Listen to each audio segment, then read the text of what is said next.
Rama solo tiene 8 años. Debería estar jugando, aprendiendo, soñando. En cambio, sus pequeñas manos se mueven con la velocidad del miedo, haciendo nudos, tejiendo alfombras. Su mundo es una habitación con poca luz, llena de polvo y desesperación. Su infancia, robada. Vendido a la oscuridad del trabajo forzado. Rama no está solo. Millones de niños en todo el mundo, especialmente en países como India y Pakistán, están atrapados en esta pesadilla. Sus pequeños cuerpos inclinados sobre telares, sus ojos brillantes apagados por el cansancio, sus risas silenciadas por la pesada mano de la explotación. Estos niños no son números, no son estadísticas, son Rama. Son niños a quienes les robaron su inocencia, les negaron sus derechos humanos básicos, sus historias, susurradas en el ruido de los telares y el zumbido de las máquinas de coser, son un testimonio del perdurable legado de la codicia y la indiferencia. El mundo exige ropa, alfombras y baratijas baratas. Este apetito insaciable alimenta una industria siniestra que prospera con la explotación de niños vulnerables. Sus pequeñas manos, hábiles y baratas, son una mercancía. Sus vidas valen menos que el hilo que hilan. Estos niños trabajan largas horas, a menudo en condiciones peligrosas. Respiran humos tóxicos, sus pulmones marcados por el polvo y las fibras. Sus pequeños cuerpos, desnutridos y privados de sueño, son propensos a enfermedades y lesiones. Sin embargo, siguen trabajando, impulsados por el miedo y la desesperada necesidad de sobrevivir. Su difícil situación es un crudo recordatorio del verdadero costo de nuestro consumismo. Los colores vibrantes de una camisa barata, los intrincados patrones de una alfombra tejida a mano, a menudo enmascaran una realidad más oscura.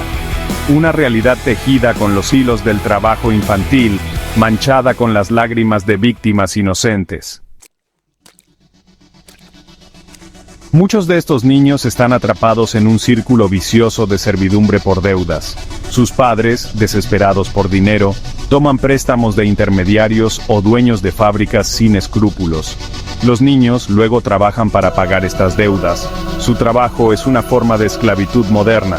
Las deudas a menudo son insuperables, las tasas de interés exorbitantes. Los niños, atrapados en esta red de explotación, se ven obligados a trabajar durante años, a veces incluso décadas, para pagar lo que nunca pidieron prestado. Sus infancias se desvanecen, reemplazadas por un ciclo interminable de trabajo y desesperación. Este sistema de servidumbre por deudas es una forma cruel e insidiosa de esclavitud. Se nutre de la pobreza, la ignorancia y la desesperación. Se aprovecha de los miembros más vulnerables de la sociedad, atrapándolos en un ciclo de explotación del que parece imposible escapar. El trabajo infantil no se limita a las fábricas de explotación de los países en desarrollo. Existe en varias formas en todo el mundo, escondido a plena vista. Desde niños obligados a trabajar en la agricultura y la minería, hasta aquellos explotados en el comercio sexual, los rostros de la esclavitud moderna son diversos y desgarradores. La Organización Internacional del Trabajo estima que más de 150 millones de niños realizan trabajos peligrosos en todo el mundo.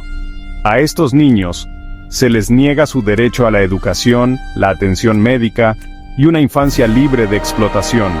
Son las víctimas invisibles de una economía global que prioriza las ganancias sobre la dignidad humana. La lucha contra el trabajo infantil es una lucha por la justicia social, una lucha por el alma misma de la humanidad. Es una lucha que requiere un esfuerzo colectivo, un frente unido contra esta epidemia mundial. Sección 5. La ilusión de la libertad. Vivimos en un mundo que celebra la libertad, sin embargo, millones de niños siguen esclavizados. Su difícil situación es un crudo recordatorio de que la lucha por los derechos humanos está lejos de terminar. Las cadenas de la esclavitud pueden haber cambiado de forma, pero su control sobre los vulnerables sigue siendo tan fuerte como siempre. No podemos darnos el lujo de ser complacientes. La lucha por la libertad debe ser implacable, inquebrantable y global. Es una lucha que exige nuestra atención, nuestra compasión y nuestra acción. El tiempo del silencio ha terminado. El tiempo de la acción es ahora. Debemos romper el silencio, exponer los rostros ocultos de la esclavitud moderna y exigir justicia para cada niño al que le robaron su libertad. Sección 6. Rompiendo las cadenas. Una responsabilidad colectiva. Erradicar el trabajo infantil no es solo responsabilidad de los gobiernos o las organizaciones internacionales. Es una responsabilidad colectiva, un imperativo moral que nos llama a cada uno de nosotros a actuar. Todos debemos ser parte de la solución.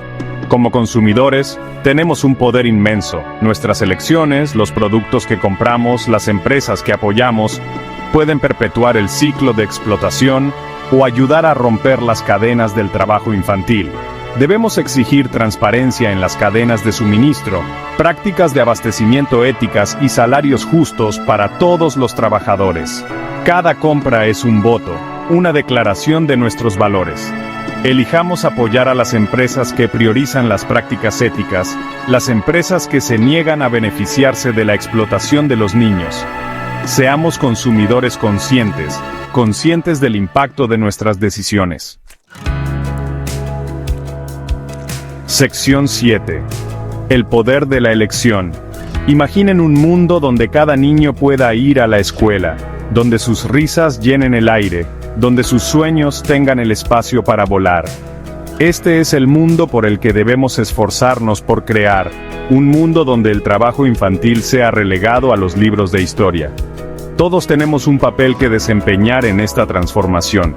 Podemos apoyar a las organizaciones que trabajan para combatir el trabajo infantil, educarnos a nosotros mismos y a los demás sobre el problema, y abogar por políticas que protejan los derechos de los niños. Nuestras acciones individuales pueden parecer pequeñas, pero juntas crean un efecto dominó, una ola de cambio que puede acabar con la lacra del trabajo infantil. Elijamos la compasión sobre la indiferencia, la justicia sobre la explotación y la esperanza sobre la desesperación. Sección 8. Un llamado a la acción. Tejiendo un futuro mejor. La lucha contra el trabajo infantil es una lucha por un mundo más justo y equitativo. Es una lucha por los derechos de todos los niños a vivir una vida libre de explotación. Una vida llena de esperanza y oportunidades. Unámonos a través de las fronteras y las culturas para tejer un futuro mejor para todos los niños. Que nuestras voces se eleven al unísono, exigiendo el fin de esta injusticia. Seamos la generación que rompa las cadenas del trabajo infantil de una vez por todas. El momento de actuar es ahora. El futuro de millones de niños depende de ello.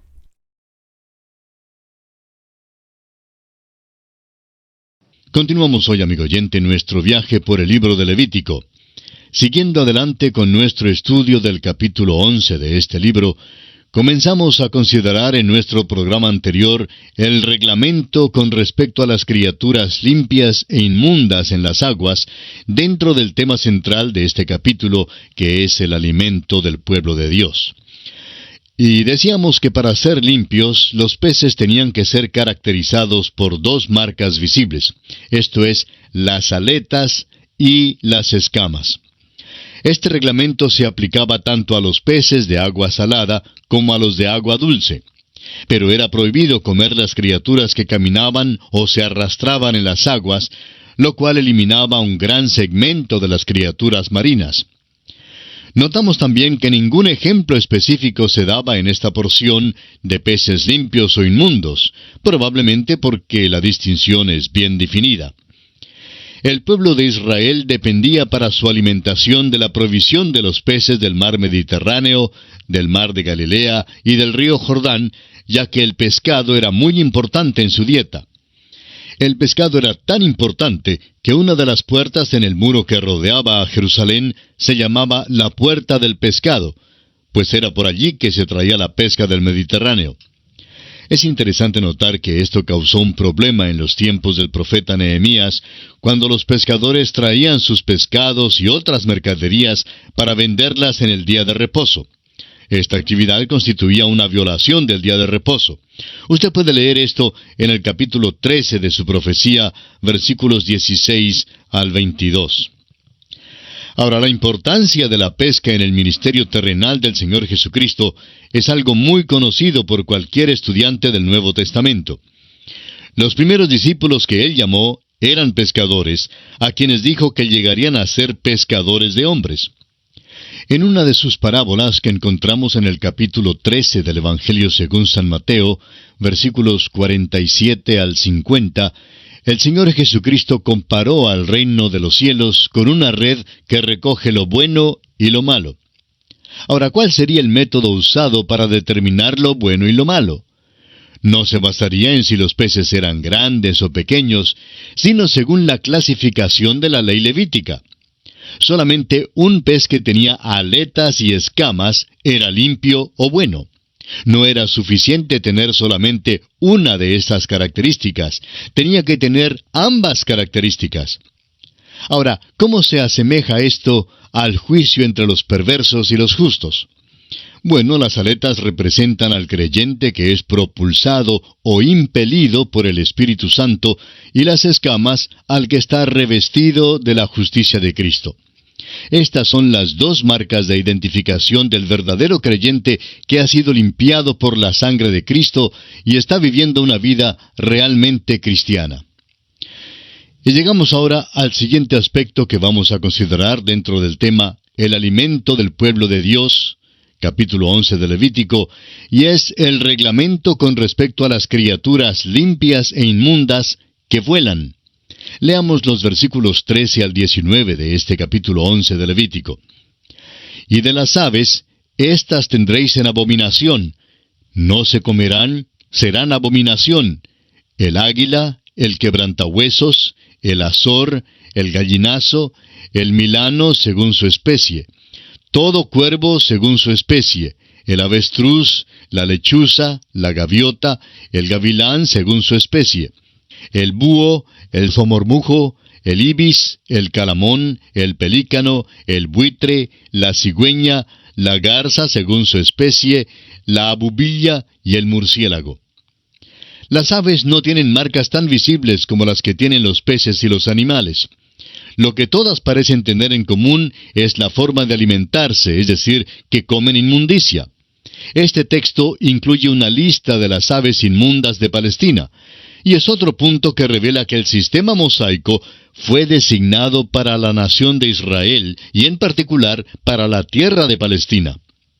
Estas aves que son clasificadas como inmundas o sucias son las que se alimentan, por lo general, de cadáveres de animales, peces y de otras aves. Algunas de estas aves nos parecen extrañas. Se clasifican en las familias de las águilas y los gavilanes, los gallinazos y los cuervos, los búhos y los zomormujos, y los calamones y pelícanos. Ni siquiera nos parecen apetitosas. Son aves sucias por sus hábitos de alimentación, como ya dijimos. Pero recuerde usted que hoy en día hay personas que comen estas aves, aunque yo mismo no puedo decir que me gustaría comer estas aves. En realidad, no importa si las comemos o no hoy en día. El comer o no comer su carne no nos encomendará a Dios, como hemos dicho antes. El punto es que aquí se le estaba enseñando a Israel a hacer cierta distinción, y eso es lo importante.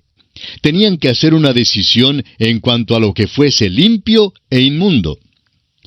La lección para nosotros hoy en día es que debemos hacer decisiones en cuanto a nuestra conducta y nuestra profesión. Tuvimos que hacer una decisión en cuanto a si aceptábamos a Cristo o no lo hacíamos, en cuanto al estudiar la palabra de Dios o no hacerlo, en cuanto al caminar de una manera que le agrada a Dios o no hacerlo. Y esta es la lección para nosotros hoy en día. Esta sección nos da luz en cuanto a la experiencia de Elías. Los cuervos, que eran aves inmundas, le trajeron su comida. Ahora notemos que Elías no se comió los cuervos, sino que éstos le dieron de comer a él. Ahora pasamos a considerar el reglamento con respecto a las criaturas limpias e inmundas que andan sobre 4 patas sobre la tierra. Leamos del capítulo 11 de Levítico los versículos 20 al 23. Todo insecto alado que anduviere sobre 4 patas, tendréis en abominación. Pero esto comeréis de todo insecto alado que anda sobre 4 patas, que tuviere piernas además de sus patas, para saltar con ellas sobre la tierra. Estos comeréis de ellos: la langosta según su especie, el langostín según su especie, el argol según su especie, y el agab según su especie. Todo insecto alado que tenga 4 patas, tendréis en abominación. Bueno, en cuanto a mí se refiere, estaría muy contento si se excluyera todos estos insectos del menú. Sin embargo, debemos notar que algunos eran limpios. Aparentemente los declarados limpios son 4 especies de langostas. La langosta mencionada aquí era de la especie más común. El langostín tenía una protuberancia en la cabeza. El argol era una langosta con protuberancia en la cola, mientras que el agab era una langosta con cola, pero sin protuberancia. De modo que, según esto, al pueblo de Israel le fue permitido comer estas 4 clases de langosta. Pero, amigo oyente, si usted me invita a comer en su casa, por favor, comamos otra cosa. No es que haya algo religiosa o ceremonialmente malo en comerlos, sino que sencillamente no me apetecen. Pero al ver el caso de Juan el Bautista, por ejemplo, notamos que observaba una dieta bastante correcta, según las leyes de Moisés, cuando comía langostas y miel silvestre. Bien, llegamos ahora al siguiente aspecto, esto es, el reglamento con respecto al contacto con los cadáveres de animales inmundos. Leamos el versículo 24 de Levítico capítulo 11. Y por estas cosas seréis inmundos. Cualquiera que tocare sus cuerpos muertos será inmundo hasta la noche. Este versículo introduce una sección nueva que se extiende hasta el versículo 38, pero no creemos necesario leerla toda. Es una lista de animales cuyos cuerpos muertos es prohibido tocar. Así es que enfocaremos nuestra atención solo sobre algunas cosas específicas mencionadas aquí y sobre algunas porciones de este pasaje. A los israelitas no solo se les prohibió comer animales inmundos, sino que también se les prohibió tocar el cadáver de un animal inmundo. La contaminación por el solo hecho de tocar inmundicia es el principio que se enseña aquí.